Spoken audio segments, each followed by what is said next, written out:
Hi everyone, I'm Mary Sia and this is Michelle Sia. and today we are here with Dr. Sarah Lee, the Director of Computer Science and Computer Engineering at the University of Southern Mississippi.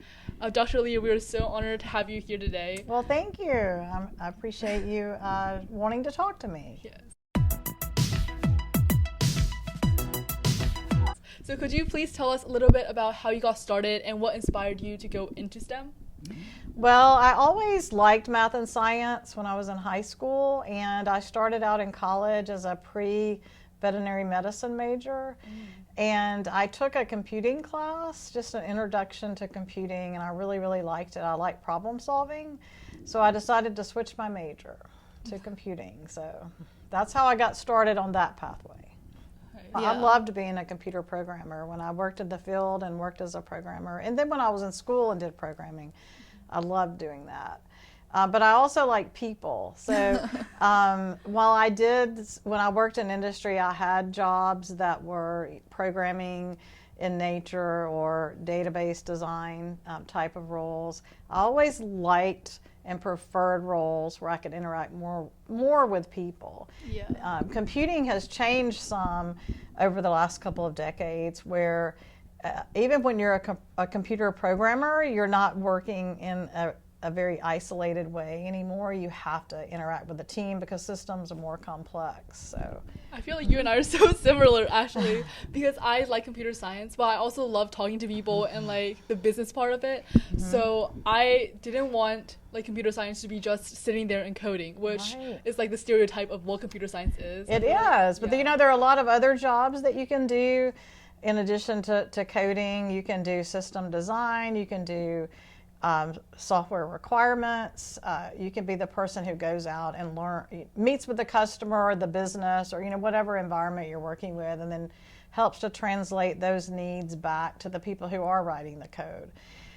So there are a lot of different roles that you can do. Quality assurance, where you're not just sitting at a keyboard and typing in code. And only about 27% of computing jobs are held by women. And only about 22% of middle and upper management jobs in tech are held by women. And so we need more women who do like working with people to not only go into those technical roles, but pursue the management pathway so that you climb the ladder that way and become the decision makers in organizations. Yes, that sounds really fun. Like that's like what I want to do. Great. So I actually understand that you are chosen as one of the inspiring like leaders of women in STEM, especially in Mississippi, and you have programs and. Well, thank you for bringing that up, and I am honored with any of the recognitions that I've received for my work. I had a career in industry, and I followed my passion to come back home and try to broaden participation in computing, particularly among women in computing.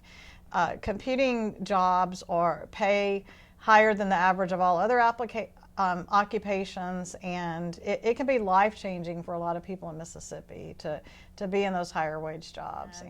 And in my first academic role, I encountered a young woman who was from Ocean Springs, Mississippi, and she really wanted to study computing, but she didn't have family support, and she had struggled along the way with high school because she didn't have that support. And so I met her, and me, along with some other people, worked with her to get her into college and to help her stay in college and get out. And so along with one other person, she and I and this other co-founder, we founded a nonprofit that provides scholarships to women in computing, primarily within the last 2 years of their undergrad major. We also have funded some males. It really depends on when someone donates, and we've had a lot of corporate sponsors.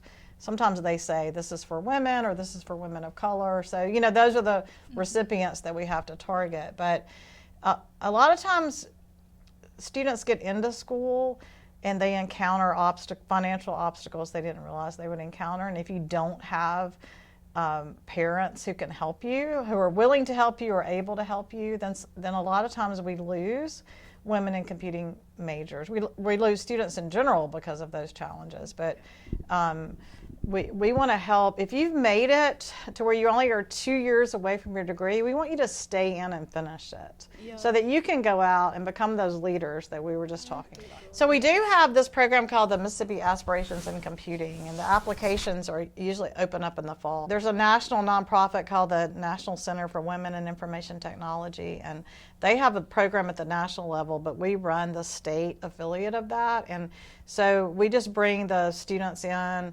that get the award. And there's multiple awards. It's not like there's one award and everybody in the state's vying for it. But the point of it is to recognize people's or women's interest in computing, because so that you don't feel like you could be at a high school and be the only woman who has that you know of that has any interest in doing anything in computer science or whatever. And so it's to try to bring you all together so that you see there's other people that do that. And it also comes with a $500 scholarship if you come here to school in computing in one of these majors. But it also opens up, you become part of the community that's bigger than Mississippi of women, and it's called Aspirations and Computing.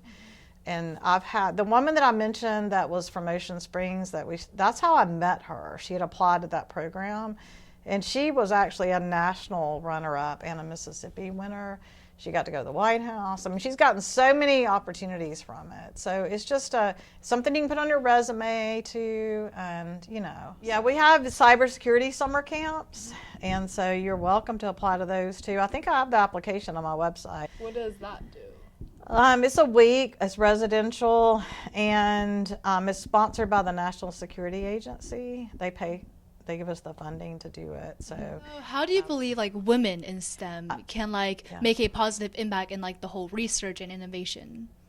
Well, we all bring different perspectives to the table in the design of technology. Yeah. And we're all users of technology, and if we're all going to use technology, then we shouldn't have that technology designed by one subset of our population, and half of our population are female. Yeah. And here in Mississippi, half of our population are Black or African American. We need people from those groups at the table designing technology, because we're all going to be using it. We need people with disabilities designing and implementing technology, because those people are also going to use technology, and they bring an even more unique perspective to software and system design. Another thing that we're lacking a little bit along the pathway is just support for women, because we are in the minority in not only in school in these majors, but once you get into the workforce, you're also in the minority. And so mentoring is very important, and just building a cohort, people that you can call when you've had a frustrating day, when something really frustrated you and you're like, maybe I shouldn't be doing this job. You really need to make sure that you surround yourself with a set of individuals that you can trust. And they may not work in STEM, they may do something completely different, but if it's someone that you can kind of unload that frustration with, it helps to continue on that journey. Yeah, it really does. And I also do feel like it's important to have role models that have done what you are trying to do, to see that you are capable, because someone just like you with the same ambitions has done it before. Absolutely. And here, as a director of the school here at the university, it's very important to me that we have faculty in the classrooms that reflect that diversity that we have in the student body. And that, that's along not only gender dimensions, but racial and ethnic dimensions as well. We want to see people that look like us, that sound like us. Yeah. We need to see that, because it helps us to picture ourselves doing what they have done or what they're doing now. So. And speaking of the male-dominated field of STEM, are there any gender-related barriers or hardships or problems that you have experienced? Well, I think that as a woman working in, I only know computing. I know there are other STEM areas. Working in tech, there are microaggressions that you sometimes have to deal with. One that I kind of joke to some of my friends about, those trusted friends that I can call when I've had something frustrated happen is there's this term called mansplaining where you encounter some men in the workforce who think that you couldn't possibly understand this, and they've got to really explain it to you. And it doesn't matter if you have more experience or more degrees or whatever it is, So, and that's a microaggression. So I think regardless of what underrepresented group that we are from, and women are certainly underrepresented in computing, we're going to have those in the workplace. I had things like that when I worked in industry, and I have that to deal with that also in academia. How do I deal with it? Again, it helps to have that person you can call. You're not going to believe what what somebody said to me today. It depends on your personality too. My personality is I've got to get it out. Yes. Same. So, and once I get it out, I can move on. Yeah. Because sometimes when I'm feeling pretty down, I'll rant to my friend, and then I all of a sudden just feel so much better. Exactly. So that's why always beyond high school, when you're in college, and then when you go into your career, whatever that might be, make sure you maintain that trusted set of friends around you. Yeah. So could you describe a project that you've worked on? You've had so many publications. I kind of have a motto that to always be the hardest worker in the room. I believe that that's how we're successful is through hard work, and as important is building relationships. Mm-hmm. So most of what you'll accomplish in your career is going to be through trusted relationships that you build. And I actually heard this thing today. My teacher told me sometimes it's not about what you can do, it's about who you know. Right. And in society, it's just sometimes you can't do everything by yourself, and you need relationships with people who can, or can hook you up with someone. Well, none of us got to where we are without somebody helping us. Right. And it's not about using people, and you don't want to just I'm going to be her friend because she can help me.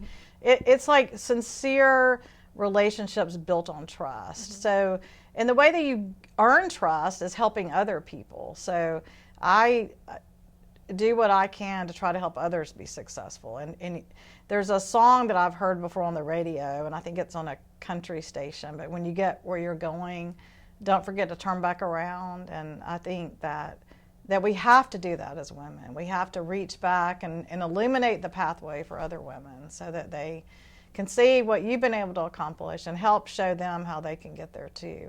But by doing that, by helping other people, you are building trust. Mm-hmm. And then you may not think that you need anything right now, but you never know. You might need somebody to call late at night, or you might decide you want a different job. And now this person you knew from 5 years ago that you built a solid trust relationship with, they may be CIO at a company now. So, mm-hmm.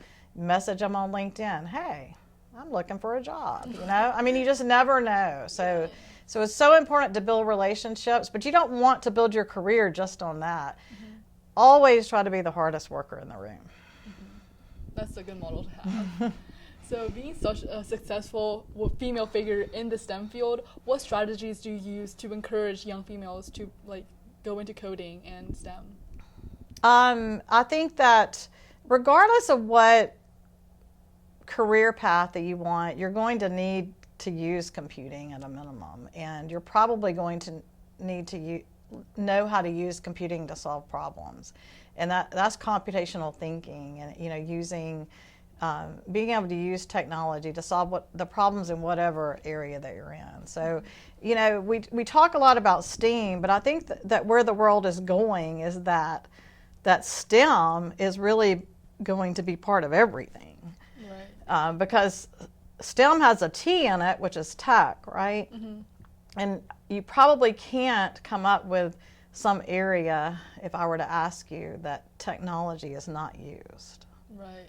If you think about farming, technology is there. That's an answer I get from sometimes when I ask a group of students, well, what's a field that you can work in where you would not use tech? And some people say farming. Yes, there's something called precision agriculture. I mean, yes, technology is there. So I think that as things evolve in the world, I think that it'll be hard to find any role where you're not kind of STEM, right? Yeah. And I feel like even if you don't go into STEM, other fields and majors and careers, they all use the things you need, like the soft skills from STEM, like critical thinking, analyzing, and all of that. It's all converging. Yes. Right? Yeah. So I think that every student needs to learn to be a computational thinker and learn how to solve problems, learn how to use technology to solve problems. That's the future.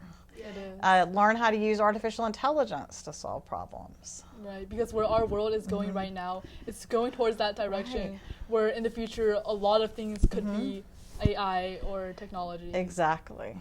So I think we have to embrace that. And, I hear people say, oh, what are we going to do with AI? And how are we going to teach? Because students can use AI. And I can remember being in school when everybody was just freaking out about calculators. And like little calculator was like $70. But when I started college, we had to buy a calculator for about $70 to use. And I remember hearing people say, people are not going to know how to do math anymore. We shouldn't use calculators. Well, here we are, and we can. Some of us can still do math, right? Yeah. I don't know if everybody wants to do, or everybody is to some degree, right? They're making change and doing things, but as humans, we can still do math. Calculators did not destroy our civilization. So artificial intelligence is not going to destroy it either. We just have to embrace it and learn how to use it for the better of human society. And so now you're doing STEM and education. Right. Aspect of education. And you're going to teach young people to learn about what you have learned before. And just be that role model. Yes. I think it makes a difference to a lot of students. So there's a female lead in this department, and it matters. Find a mentor. Find someone, even if you're in one STEM major and that mentor is in another one. If they're a woman who has moved through her career in some STEM field, then she's overcome some of the things that you're probably seeing that are intimidating you. So having a mentor that you can trust can help you to overcome some of those challenges. Thank you so much, You're Dr. welcome. Lee, for letting us talk to you. We've learned so much, and you're such an inspiration. Oh, thank you. I enjoyed talking with you. I hope that you'll both come back, major in computing here. We have computer science, computer engineering, information technology, cybersecurity. You can just pick one of those and come join the team. Sounds fun. Sounds good. Okay. Well, thank you so much for You're having welcome. us, and thank you guys for watching.